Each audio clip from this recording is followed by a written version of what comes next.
Marcus Chen had been in worse situations before, but not many. The alien transport ship's cargo hold stank of fear and desperation. Around him, dozens of other humans sat chained to the metal walls, their faces hollow with the knowledge of what was coming. The Zephyrians had made their intentions crystal clear during the 3-week journey from the mining colonies of Kepler 442b. Entertainment. That's all humans were to them now. The ship shuddered as it entered the atmosphere of Drakmor Prime, the Zephyrian homeworld. Through the small porthole, Marcus could see the sprawling purple cities that stretched across continents, their crystalline spires reaching toward the crimson sky. Somewhere down there, in the grand arenas that dotted the landscape, humans would fight for the amusement of their captors.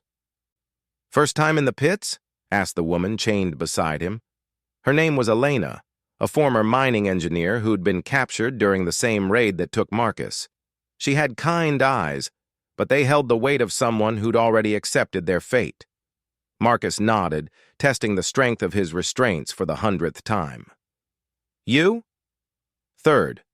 Elena's voice was flat. "Most don't last past the second round. The Zephyrians, they like their shows to be memorable." The ship's engines wound down with a mechanical whine. Through the hull, they could hear the cheers of thousands of Zephyrians gathering in the arena above. The sound made Marcus's skin crawl. These weren't just soldiers or slavers. They were families, children, ordinary citizens who'd come to watch humans die for fun. Heavy footsteps echoed through the corridor outside. The cargo hold's doors hissed open, and 6 Zephyrian guards entered. They stood nearly 8 feet tall, their blue-scaled skin gleaming under the harsh lights. Their heads were elongated, with 4 eyes that could track movement independently, and their mouths were filled with rows of sharp teeth designed for tearing flesh. The lead guard, wearing ceremonial golden armor that marked him as an arena overseer, spoke in heavily accented English. "Today, you will provide sport for the citizens of Drakmor Prime. Some of you may even survive long enough to fight again tomorrow." He gestured to his subordinates, who began unlocking the chains. "You will be sorted by size and strength. The weak will face the acid pools, the strong will meet our dragons." Marcus felt Elena stiffen beside him. Dragons. He'd heard rumors during the journey, whispered stories from survivors of other arena worlds. The Zephyrians had somehow tamed creatures that resembled the mythical beasts of Earth's legends, massive, intelligent reptiles with armored scales and breath that could melt steel. No human had ever survived a dragon encounter in single combat. The guards moved efficiently, separating the captives into groups. The elderly and injured were herded toward one exit, their faces resigned. The younger, stronger prisoners were directed toward another. Marcus found himself in the second group, along with Elena and about 20 others. They were marched through corridors carved from living rock, past viewing chambers where wealthy Zephyrians sipped exotic drinks and placed bets on the upcoming matches. The aliens barely glanced at the human prisoners, treating them like livestock being led to slaughter. The preparation chamber was a stark stone room with weapon racks lining the walls. Ancient swords, spears, and axes hung alongside more modern plasma weapons, though Marcus noticed most of the energy weapons appeared to be drained or damaged. The Zephyrians weren't taking any chances. "Choose your weapon," commanded the overseer. "Choose wisely. It may be the last decision you ever make."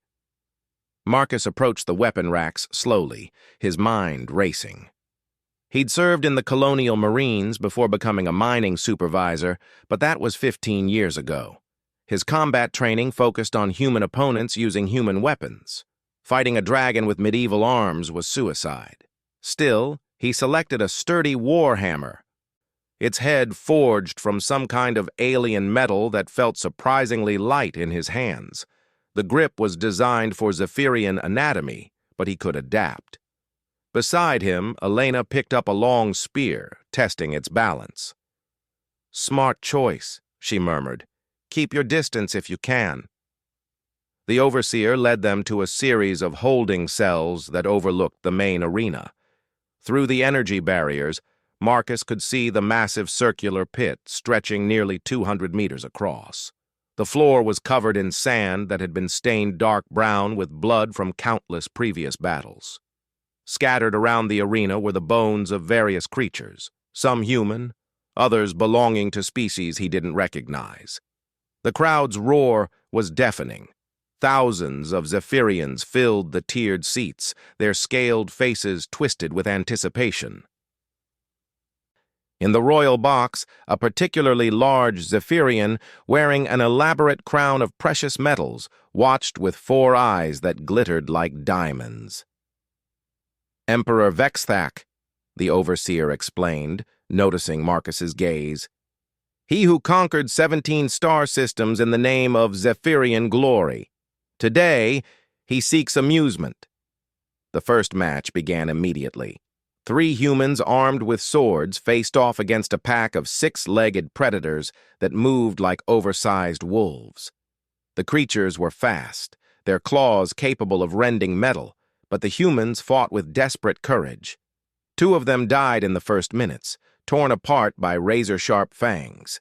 The third lasted nearly 10 minutes before being overwhelmed. The crowd loved it. Match after match followed. Humans against alien beasts, humans against each other. Humans against environmental hazards like pools of acid or chambers that filled with poisonous gas. The Zephyrians cheered loudest when the deaths were particularly gruesome or when a human showed exceptional bravery before being killed. "Chen Marcus, report for assignment." Marcus's blood went cold. A guard was reading from a crystalline tablet, his 4 eyes fixed on the human prisoners. Around him, the other captives stepped back instinctively. Being called first was never good news. He stood slowly, the war hammer heavy in his hands. "Here." The guard consulted his tablet again. "You have been selected for a special exhibition.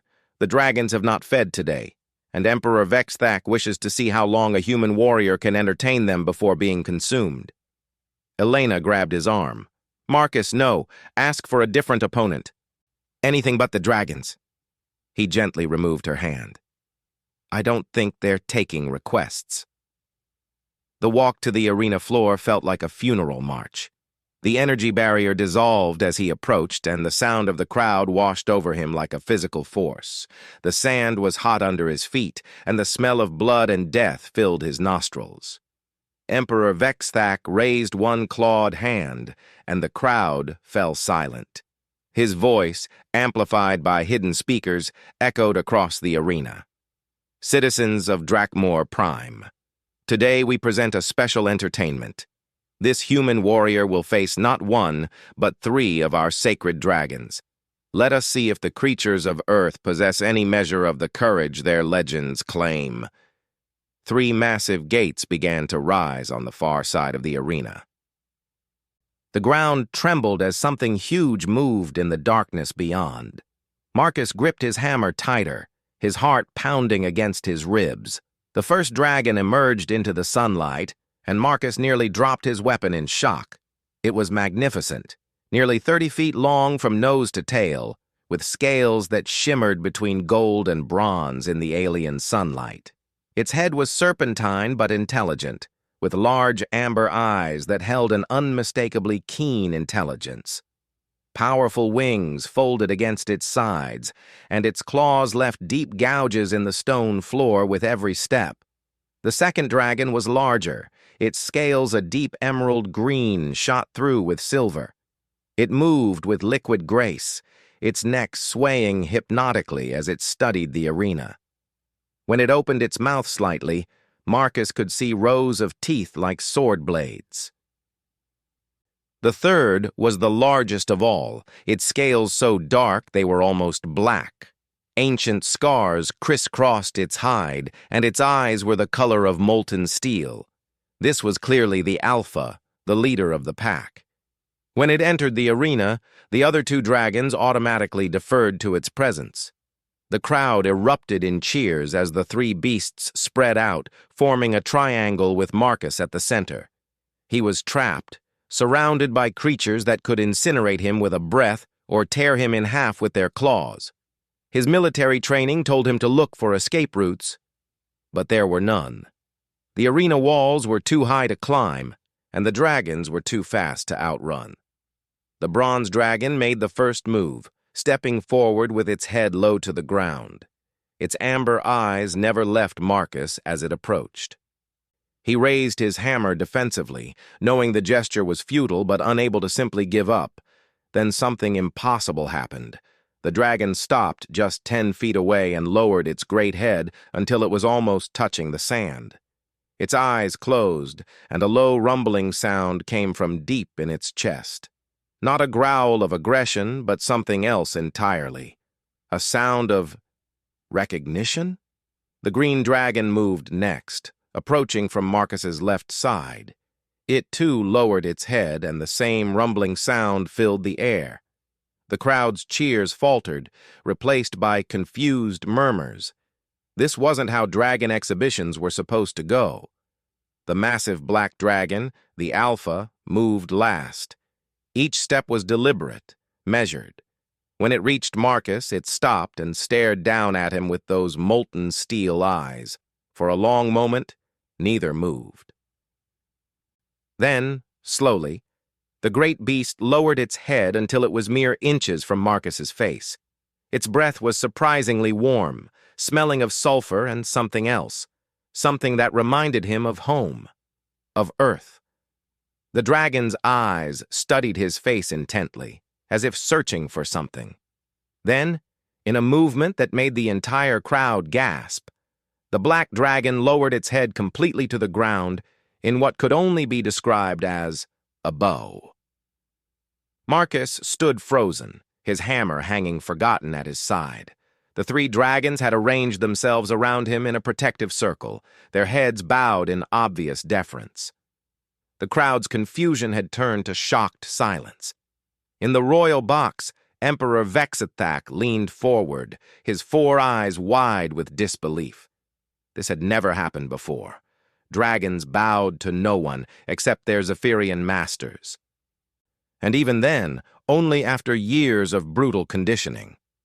The black dragon raised its head and looked directly at Marcus. Then it did something that made his heart nearly stop beating. It spoke, not in words, but in images that flooded his mind.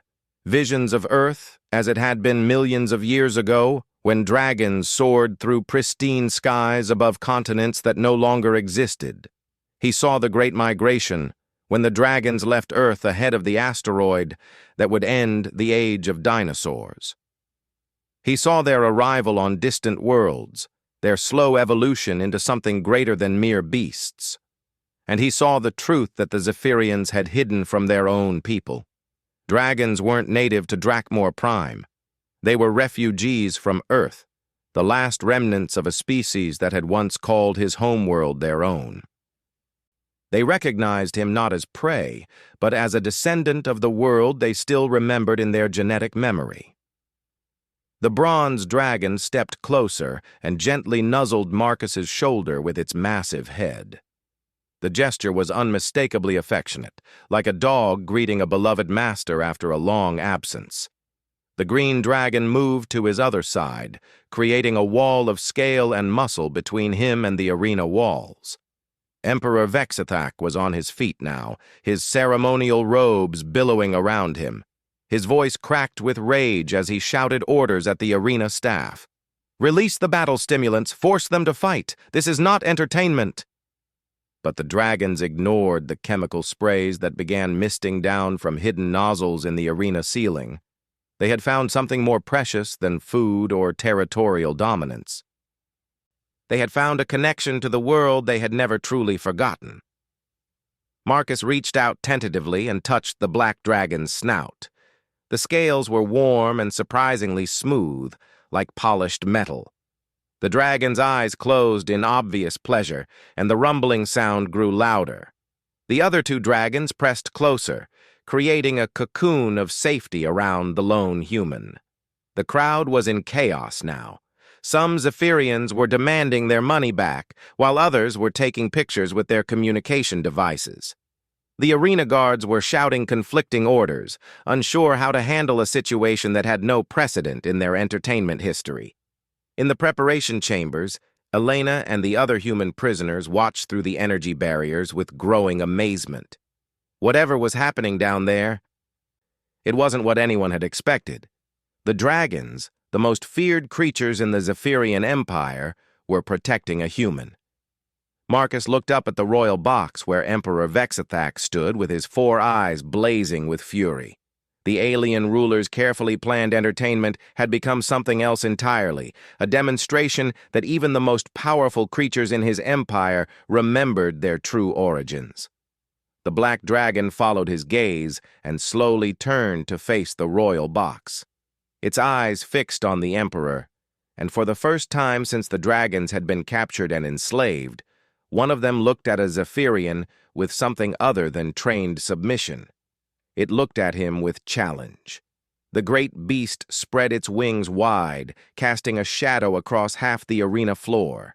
Its roar echoed off the stone walls, a sound of defiance that had not been heard on Drakmor Prime for over a century. The other 2 dragons joined their voices to his, creating a harmony that spoke of ancient freedom and dignity that no cage could contain forever. Marcus realized he was no longer just a prisoner meant to die for entertainment. He had become the catalyst for something much larger, something that would shake the foundations of the Zephyrian Empire itself. The dragons remembered Earth, and now they remembered who they truly were. The arena had descended into complete chaos. Emperor Vexithax's voice boomed across the stadium as he screamed orders at his guards, but none of them seemed willing to enter the pit where 3 massive dragons now stood protectively around a single human. The crowd was in an uproar, some demanding refunds, while others recorded everything on their personal devices. This was either the greatest entertainment disaster in Zephyrian history or the most significant event in centuries. Marcus found himself at the center of it all, surrounded by creatures that his ancestors might have shared the sky with millions of years ago. The black dragon, which he had started thinking of as the Elder, kept its massive head turned toward the royal box where the emperor raged. The bronze and green dragons maintained their protective circle, occasionally nuzzling Marcus with surprising gentleness. The mental connection he'd experienced earlier had faded, but he could still sense their intelligence, their awareness. These weren't mere beasts driven by instinct. They were thinking, feeling beings who had been enslaved for entertainment, and they recognized him as something important, a link to their lost homeland. "Activate the neural compliance system," Emperor Vexthax's voice carried across the arena. "Force them to attack." Marcus watched in horror as panels opened in the arena walls, revealing devices that looked like technological versions of torture instruments. Energy beams lanced out, striking each dragon with pulses of sickly yellow light. The creatures roared in pain, their bodies convulsing as the beams disrupted their nervous systems. The bronze dragon stumbled, its legs giving out as the neural disruptors overwhelmed its natural resistance. The green dragon thrashed wildly, its tail smashing chunks of stone from the arena floor. Even the massive elder staggered under the assault, though it remained standing longer than the others. Marcus felt rage building in his chest. These magnificent creatures were being tortured because they had shown him kindness, because they had recognized a kinship that their captors couldn't understand or tolerate. He hefted his warhammer and looked around the arena, searching for the source of the energy beams. The neural disruptor stations were positioned at regular intervals around the arena walls, each one protected by an energy shield. They were designed to be unreachable from the arena floor, but Marcus had spent 15 years in the mining colonies. He knew something about improvised solutions. "Can you understand me?" he called out to the elder dragon, whose steel-gray eyes were still focused despite the pain. "If you can, I need you to trust me." The great dragon's head turned toward him. and Marcus felt a faint echo of the mental connection they'd shared earlier. Not words, but understanding. The Elder was listening. "The beams are coming from those stations on the walls. If I can reach them, I might be able to shut them down, but I need a boost." The Elder Dragon's eyes widened slightly, and Marcus could have sworn he saw something like hope in them. With tremendous effort, fighting against the neural disruptors, the massive creature lowered its head and neck, creating a ramp of living flesh and scale. Marcus didn't hesitate. He ran up the dragon's neck like it was a bridge, his boots finding purchase on the ridged scales. The crowd gasped as he leaped from the Elder's head toward the nearest disruptor station, his warhammer raised above his head. The energy shield around the device sparked and failed as the hammer's alien metal head made contact. Marcus had expected to bounce off or be electrocuted, but the weapon's construction seemed to interfere with the shield's frequency. He swung again, this time at the delicate sensor array that controlled the neural beam. The device exploded in a shower of sparks, and the green dragon immediately stopped convulsing. It shook its head as if clearing away cobwebs, then roared with renewed vigor. "Stop him!" Emperor Vexthak's voice cracked with fury. "Send in the guard units!" Marcus looked up to see armed Zephyrians pouring into the arena through multiple gates. They carried plasma rifles and wore full combat armor, their 4 eyes glowing with battle fury. There were at least 30 of them, enough to overwhelm even 3 dragons if they worked together. But the dragons were no longer alone. The Elder Dragon, freed from the neural disruptor's influence, moved with shocking speed for something so large. Its tail swept across the arena floor, catching 6 guards and sending them flying into the walls with bone-crushing force. The bronze dragon took to the air, its powerful wings creating downdrafts that knocked more guards off their feet. The green dragon's mouth opened, and a stream of superheated plasma emerged, melting the weapons of an entire squad before they could fire. Marcus leapt from the destroyed disruptor station to another one, using the chaos to mask his movements. Each device he destroyed freed the dragons from a little more of their imposed conditioning. They were remembering not just their origins, but their power. The second disruptor fell to his hammer, then the third. With each one destroyed, the dragon's movements became more fluid, more coordinated. They weren't just fighting individually anymore. They were working as a team, covering each other's blind spots and combining their attacks. But more guards kept coming. The arena gates disgorged wave after wave of Zephyrian soldiers, and Marcus could see hover tanks moving into position outside the stadium. The Emperor wasn't just trying to restore order to his entertainment. He was treating this like a full-scale rebellion, which, Marcus realized, it essentially was. The 4th disruptor exploded under his hammer, and suddenly the mental connection with the Elder Dragon was fully restored. Images flooded his mind, but these weren't memories of ancient Earth. They were tactical communications. He could see the battle from the dragons' perspectives, understand their strategies as if he were part of their pack. The bronze dragon was planning to punch through the ceiling to create an escape route. The green dragon was identifying the positions of hidden weapon systems that the guards were trying to bring online. The Elder was calculating the best way to protect Marcus while maximizing damage to their enemies. But more than that, he could sense other minds joining the connection. Beyond the arena, throughout the city of Drakmor Prime, other dragons were awakening. The neural compliance system that had kept them docile for generations was failing as the disrupted signals spread through the underground networks that connected all the arena facilities. For the first time in over a century, dragons across the planet were remembering who they were. Marcus destroyed the 5th disruptor and immediately felt a new presence in the mental network. Somewhere across the city, a massive female dragon was breaking free from her breeding facility, her mind burning with maternal fury. In another district, elderly dragons who had been used for educational demonstrations were overpowering their handlers. Young dragons, barely out of their shells, were instinctively fleeing toward the sounds of battle. Emperor Vexthak, seemed to understand what was happening. His voice, when it came over the arena's communication system, was no longer furious. It was genuinely frightened.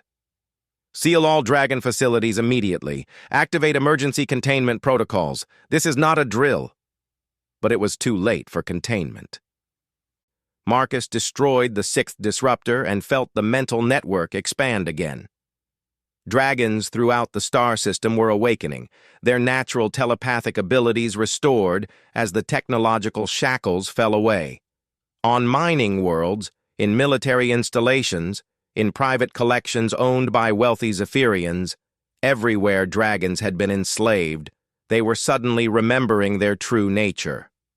The elder dragon's voice filled Marcus's mind, carrying with it the voices of thousands of its kin across dozens of worlds.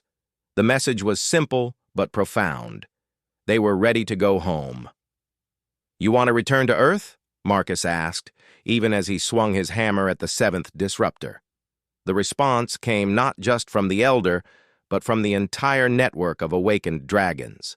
Images of green forests, blue oceans, and clean air untainted by industrial pollution. They remembered Earth not as it was now, but as it could be again if they helped to heal it. But first, they had to survive the next few minutes. The Zephyrian guards had finally organized themselves into effective tactical units. Plasma fire filled the air as they focused their attacks on the dragon's wings and legs, trying to ground the massive creatures and limit their mobility. Several shots found their mark, and Marcus could feel the pain of his newfound allies through their mental link. He destroyed the eighth disruptor and leaped toward the ninth, but this time the guards were ready for him. A plasma bolt caught him in the shoulder, spinning him around and sending him tumbling to the arena floor. The alien weapon's energy burned through his clothes and seared his flesh, leaving him gasping with agony. The elder dragon's roar shook the entire stadium. Marcus had been hurt, and that made the massive creature genuinely angry for the first time since the battle began. It charged toward the guards who had shot him, moving faster than anything that large had any right to move. Its claws tore through combat armor like paper, and its teeth crushed plasma rifles like twigs. But even as the elder dealt with immediate threats, Marcus could sense its deeper concern. The mental network was reporting alarming news from across the planet. The Zephyrian military was mobilizing in full force. Orbital bombardment platforms were powering up. Fighter squadrons were scrambling to contain the dragon uprising before it spread further. The Emperor had apparently decided that if he couldn't control the dragons, he would destroy them all. Marcus struggled to his feet, his left arm hanging useless at his side. Two disruptors remained active, their neural beams still interfering with the dragon's natural abilities. He had to finish what he'd started, even if it killed him. The bronze dragon landed beside him, lowering its head in obvious concern. Through the mental link, he felt its offer. It would carry him to the remaining disruptors, even if it meant exposing itself to concentrated weapons fire. "No," Marcus said aloud, knowing it would understand. "You've done enough. All of you have done enough." But even as he spoke, he felt the Dragon Network's collective disagreement. They hadn't done enough, not even close.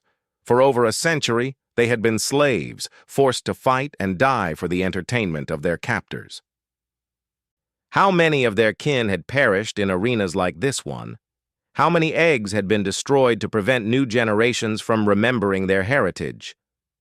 The debt of suffering was enormous, and they intended to collect payment in full. The bronze dragon ignored Marcus's protests and gently lifted him onto its back. Together, they soared toward the ninth disruptor as plasma bolts streaked past them. Marcus raised his hammer with his good arm, knowing this might be his last chance to make a difference. The device shattered under his blow, and immediately the mental network expanded again. But this time, the new voices weren't just from dragons. Human minds were joining the link. Prisoners from other arenas, slaves from mining colonies, survivors from the raids that had brought the Zephyrians to human space in the first place. Somehow, the dragons were sharing their telepathic abilities with the humans they encountered. The boundary between species was dissolving, replaced by something larger and more powerful than either race could achieve alone. Marcus felt tears streaming down his face as he experienced memories that weren't his own. A human child comforting a wounded dragon hatchling in a Zephyrian laboratory. An elderly dragon sacrificing itself to save human prisoners during a facility uprising. Countless small acts of kindness and courage that had gone unnoticed by their captors but had forged an unbreakable bond between two species who understood suffering. The 10th and final disruptor fell to his hammer, and the neural compliance system went completely offline. Across Drakmor Prime, across the entire Zephyrian Empire, dragons were waking up. And they were no longer alone. The bronze dragon landed in the center of the arena, and Marcus slid down from its back. Around them, the surviving Zephyrian guards were retreating toward the exits, their weapons useless against creatures they could no longer control. In the royal box, Emperor Vexthak stood alone, his advisors having fled when the scope of the crisis became clear. He stared down at Marcus with all four eyes, his expression a mixture of rage and something that might have been respect. "You have doomed us all, human," the Emperor's voice carried clearly across the silent arena. "Do you understand what you have unleashed?" Marcus looked up at him, supported by the three dragons who had first shown him kindness. Around them, the arena floor was littered with destroyed weapons and equipment. Above them, the first signs of battle were visible in the sky as dragon wings darkened the alien sun. "I understand exactly what we've unleashed," Marcus replied, his voice carrying clearly in the sudden quiet. "Freedom." The elder dragon stepped forward and spread its wings wide. Its roar was joined by the bronze and green dragons, then by voices from across the city as every dragon on Drakmor Prime added their voices to the declaration. They were no longer entertainment. They were no longer slaves. They were going home. 3 months after the arena uprising, Marcus stood on the observation deck of the dragon ship Restoration, watching Earth grow larger in the view screen. The blue-green sphere looked exactly as it did in his memories, but he knew that was about to change forever. The ship itself was unlike anything humans or Zephyrians had ever built. Grown rather than constructed, its living metal hull could repair itself and adapt to different environments. The dragons had created it using biotechnology they'd developed over millions of years of exile, shaping matter itself with their collective will and ancient knowledge. Around him, the bridge hummed with activity, as dragons and humans worked together to coordinate the largest migration in galactic history. The mental network that had begun in the arena now connected millions of minds across dozens of star systems. Every dragon that had ever been enslaved, every human who had suffered under Zephyrian rule, was part of something greater than the sum of its parts. Elena stood beside him, her arm still in a support cast from their escape from Drakmor Prime. She'd been freed along with the other human prisoners when the dragons broke open every detention facility on the planet. Now she served as one of the human liaison officers, helping to coordinate the needs of their two species as they prepared to reshape the galaxy.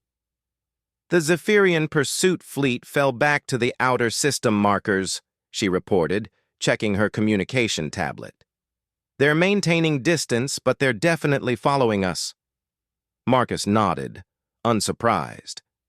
Emperor Vexthak had escaped Drakmor Prime when the dragon uprising spread beyond the arena district, but not before losing control of most of his empire. Dozens of worlds had declared independence once their dragon populations awakened. Mining colonies revolted when their human slaves joined the mental network. Even some Zephyrian citizens were questioning their government's actions. The elder dragon, who had taken the human name Aurelius at Marcus's suggestion, approached with slow, measured steps. The massive creature had grown even larger over the past 3 months, as if freedom itself was nourishing him in ways that captivity never could. The Earth authorities are responding to our communication, Aurelius said, his mental voice now clear and familiar in Marcus's mind. They seem confused. Marcus smiled, despite the gravity of their situation. He could imagine the chaos in Earth's government centers. Humanity had barely achieved faster-than-light travel 50 years ago, and their expansion into space had been cautious and methodical. The idea of millions of dragons returning to reclaim their ancestral home probably wasn't in anyone's emergency protocols. What did they say exactly? Marcus asked. Aurelius shared the memory directly. A middle-aged human woman in a military uniform, her face pale with shock as she listened to their transmission. Admiral Sarah Chen of the United Earth Defense Force. She wants to speak with you personally. Marcus blinked in surprise.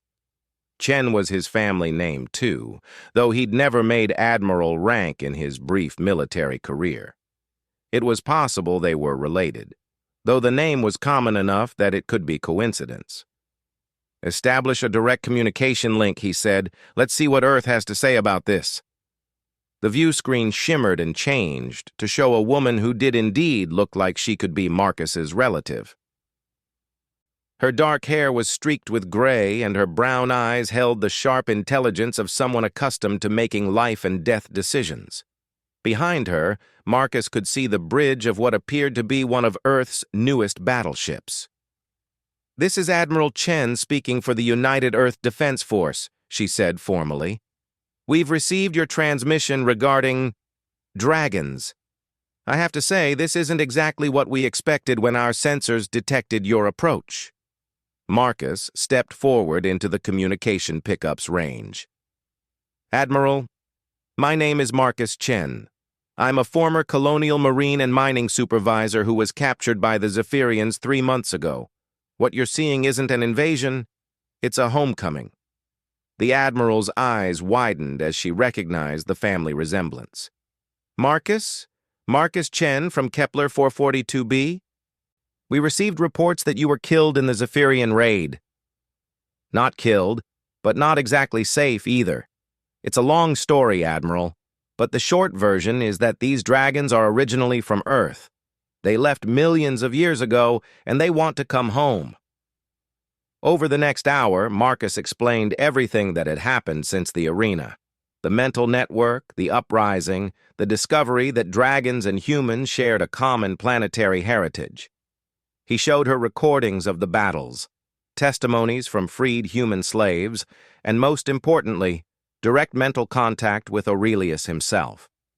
Admiral Chen listened with growing amazement, her military composure gradually giving way to wonder. When Aurelius shared his memories of ancient Earth, forests of giant ferns, oceans teeming with life that had never seen pollution, skies filled with creatures that inspired humanity's greatest myths, she actually gasped aloud. "This is incredible," she said finally. "But you have to understand, Earth has changed drastically since your ancestors left. We have 7 billion humans, major cities, industrial infrastructure. There isn't exactly room for millions of dragons." Marcus felt Aurelius's gentle amusement through their mental link. The elder dragon had expected this concern. "Admiral," Marcus said, "what if I told you that the dragons don't want to displace humanity? What if they want to heal Earth instead?" "Heal it?" Aurelius stepped into view of the communication pickup, his massive form filling the screen.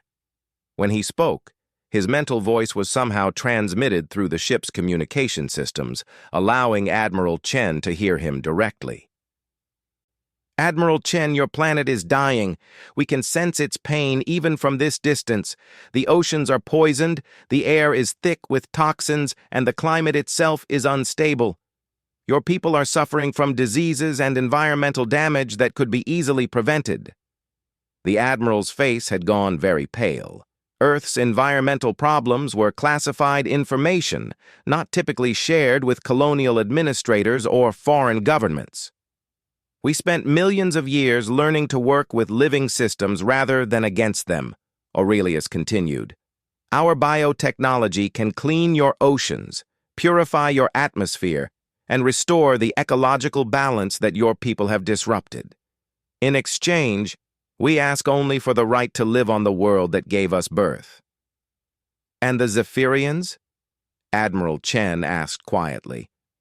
Our long-range sensors show a fleet following you. Are you bringing a war to our doorstep?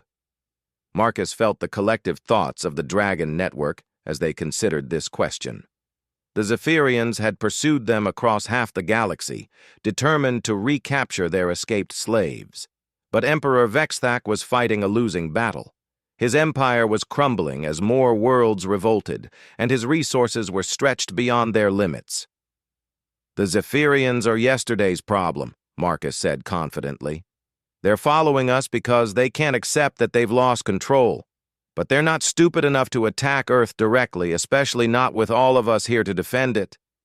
The communication link went silent for several minutes as Admiral Chen consulted with her superiors.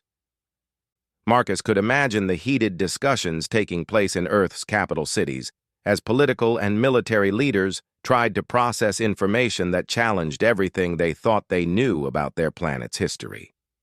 Finally, Admiral Chen returned to the screen. Her expression was carefully neutral, but Marcus could see hope in her eyes. The Security Council has authorized me to establish a preliminary dialogue, she said. You'll be allowed to enter Earth orbit under escort, and a small delegation will be permitted to land for direct negotiations. But I have to warn you, any sign of hostility, and every defense platform in the system will open fire. Marcus smiled. Admiral, the only thing we're hostile toward is pollution and environmental destruction. I think you're going to like what we have to offer. 2 days later, Marcus stood in the gardens of the United Nations headquarters in New York, watching Aurelius demonstrate dragon biotechnology to a group of Earth's most prominent scientists. The elder dragon had shaped a small section of the garden into a perfect replica of an ancient Earth forest, complete with species that had been extinct for millions of years. The trees weren't just decorations. They were actively cleaning the air, their roots extending deep into the soil to neutralize decades of accumulated toxins. Small creatures that looked like miniature dragons flitted between the branches, their bodies converting pollutants into harmless organic compounds. It's remarkable, Dr. Elizabeth Warren, Earth's leading environmental scientist, was saying as she studied readings from her instruments. The air quality in this section is better than anything we've measured since the pre-industrial age, and you're saying you could scale this up to cover entire continents? Aurelius nodded his massive head. Given sufficient time and cooperation, we could restore Earth's entire ecosystem within a century. The techniques we've developed aren't just about healing damage, they're about creating sustainable harmony between all living things. Around them, other demonstrations were taking place as dragons and humans worked together to showcase their combined capabilities. The bronze dragon, who had chosen the name Phoenix, was showing military officials how dragon-human teams could defend Earth more effectively than either species could alone. The green dragon, now called Sage, was working with computer programmers to integrate the mental network with Earth's communication systems. But the most important meeting was taking place inside the main building, where Admiral Chen and other Earth leaders were negotiating the formal terms of the dragon's return. Marcus wasn't part of those discussions. He was just a former mining supervisor who'd gotten caught up in something much larger than himself. But he could feel the hope and determination flowing through the mental network. Elena joined him by the artificial forest, her cast finally removed and her arm fully healed. She'd been working with the refugee coordination teams, helping to process the thousands of freed human slaves who wanted to resettle on Earth. "Any word from the negotiation teams?" she asked. Marcus nodded toward the UN building. "Admiral Chen just finished presenting our proposal to the full Security Council. From what I can sense through the network, the response is generally positive. Earth needs what the dragons can offer, and they need a new home." "And the Zephyrians?" Marcus looked up at the sky where the pursuit fleet maintained its distant vigil. Emperor Vexthak's ships had been joined by vessels from other parts of his crumbling empire, but they showed no signs of attacking. They were waiting, perhaps hoping that Earth would reject the dragons and force them back into exile. The Zephyrians are learning what happens when you build an empire on slavery and entertainment, he said quietly. Their subject worlds are revolting, their economy is collapsing, and their military is deserting in massive numbers. Vexthak will be lucky if he still has a throne to sit on by the end of the year. A new voice joined their conversation as Aurelius approached through the garden. The elder dragon had learned to move carefully around human structures, but his presence still made the ground tremble slightly. "The negotiations have concluded," he announced, his mental voice carrying undertones of satisfaction.